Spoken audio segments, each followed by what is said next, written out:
What if the one object that could answer every question suddenly reappeared in the wrong hands? 2 months after Menglong's passing, a new online storm has exploded, not because of an official update, but because of a single chilling rumor. His missing phone may have been traced to one of Beijing's most exclusive elite compounds. And if that sounds like a plot twist from a thriller, you're not alone. Because right now, millions of people are asking the same thing. Is this a breakthrough? Or the beginning of an even darker mystery? Stay with me, because the details people are piecing together online are raising questions that simply won't go away.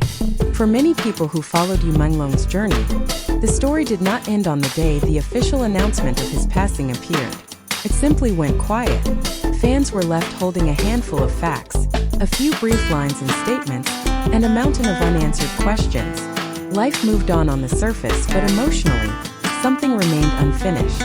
That is why the phone rumor landed so powerfully. The moment people heard that Yu's mobile, still linked to his verified account, might have been traced to an unexpected new location, it felt as if the story had suddenly come back to life. This was not just another hashtag or vague theory. It involved a concrete object everyone could imagine. The device that had once been in his hand, that had recorded his last messages, his final calls, his quiet thoughts. In modern life, a phone is more than metal and glass. It is almost an extension of a person's memory. To think that this silent witness might still be active somewhere, in someone else's possession, shakes people at a very deep level. It suggests that there are parts of his final days that might still be hidden in that memory chip. Routes walked, conversations held, moments that nobody has seen. The rumor felt like a thunderclap because it cut through the stillness. It revived hope that the truth might still be traceable, while at the same time intensifying fears that something important may have been diverted, taken away, or quietly redirected. Between those two emotions, hope and fear, the public found itself drawn straight back into Menglong's unfinished story. When online users began to claim that the phone signal had been traced to an elite compound in Chaoyang, the reaction went far beyond curiosity. It touched on something sensitive in the public imagination. The feeling that once a story enters the world of wealth and influence, it becomes harder to see clearly. The image is striking. A device associated with a beloved actor, suddenly believed to be nestled behind guarded gates, in a place where property prices are beyond the reach of ordinary citizens. People imagine tall buildings with mirrored glass, private lifts, underground car parks, coded entrances. It creates a strong visual contrast. The warmth and accessibility of a public figure's life versus the closed, quiet power of exclusive residences. Of course, these are still online claims, not verified facts. Yet emotionally, the location itself becomes a symbol. If the rumor is true, why would the phone end up there? Was it bought secondhand, passed along, or kept intentionally? If it is not true, why does the idea resonate with so many people? The theory sits at the intersection of two worlds, entertainment and elite networks. It raises uncomfortable questions about who touches evidence, who controls narratives, and who has the means to stay unseen. Even without direct accusations, the suggestion that a crucial device might rest in such a setting makes the public feel that the story no longer belongs to them alone.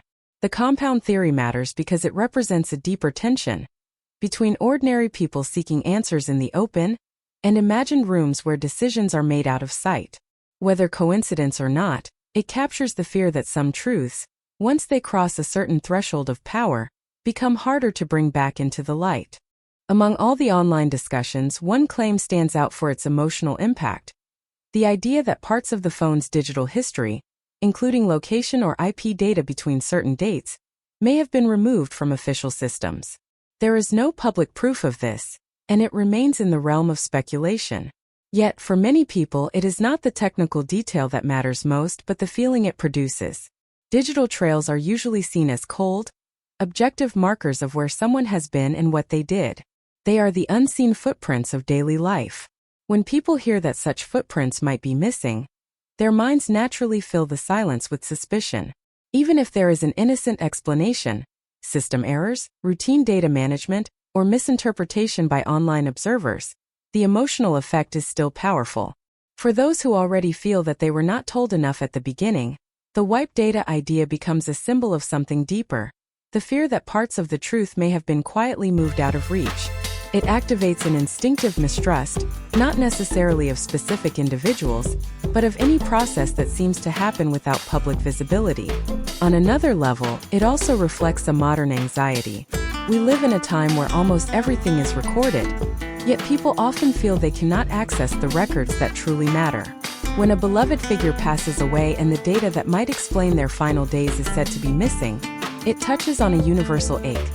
The wish to go back, to replay, to understand, to bring meaning to a loss that otherwise feels abrupt and senseless. The claim may remain unconfirmed, but the emotions it stirs, doubt, worry, longing for clarity, are very real. They keep the conversation alive, not because people enjoy speculation, but because they cannot accept the idea that the final pieces may have slipped away without anyone noticing. When the initials ZY began to circulate in connection with the alleged phone location, the story took on a new, more personal dimension. Suddenly, it was not only about a device and a building, but about another individual whose life, career, and past might intersect with Menglong's in ways that are not yet fully understood. In times of uncertainty, the human mind is wired to search for patterns. Shared workplaces, overlapping timelines, common industry circles. These small details start to feel like potential clues. Some online users believe that ZY may have once worked on a program linked to Yu's early career, and may now be part of the wider film and television landscape in Beijing. None of this automatically means anything improper has occurred, but emotionally, it adds layers to the narrative. For the audience, this kind of connection does two things. First, it gives a face, or at least a set of initials, to something that previously felt abstract. Second, it allows them to imagine unseen conversations, unseen relationships, unseen decisions. That does not mean those imagined stories are accurate, but it explains why they take root.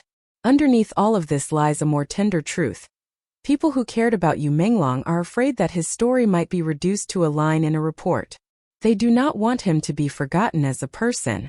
So when someone else's name is mentioned, even indirectly, they see an opportunity to keep asking questions on his behalf. The ZY thread shows how fragile the boundary is between careful questioning and projection. It is a reminder that behind every set of initials is a real human being. And behind every theory is a real grief that has not yet found a safe place to rest. Beyond the headlines about phones, locations, and initials, there is a quieter conversation that deserves more attention. It is the conversation about what this case is really revealing, not only about one tragedy, but about the relationship between the public, the media, and the systems that handle loss when it involves a well-known face. One angle rarely explored is the emotional labor of those watching from afar.